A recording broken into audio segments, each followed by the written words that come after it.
నాకెందుకు బ్రష్ గుడ్డివాడు కాదనిపిస్తోంది. తను గుడ్డివాడు కాకపోతే నటించాల్సిన అవసరం ఏముందే? నిన్ను ట్రై చేస్తున్నాడేమో.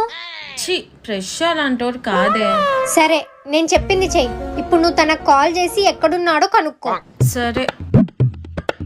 హలో ఫ్రెష్ గారు ఎక్కడున్నారు? మా ఫ్రెండ్కి బట్టలు కావాలంటే తీసుకునేదానికి వచ్చామండి. సరే అండి, నేను మరీ కాల్ చేస్తా. ఫ్రెష్ గుడ్డివాడు కాదని ఇప్పుడే ప్రూవ్ చేస్తా. రేయ్, ఈ షర్ట్ ఎలా ఉందిరా? ఏందిరా కలరు? నీ మొహమే కట్టుంది, వేరే ట్రై చేయబా. రే మామా, ఈ షర్ట్ ఎలా ఉందిరా? రే, గుడ్డివాడికి ఏం తెలుస్తుందిరా ఏ షర్ట్ ఎలా ఉందో? అంటే క్లాత్ పట్టుకొని చెప్తాయేమో అని. చూసావా, నువ్వు నీ అనుమానం. పదా.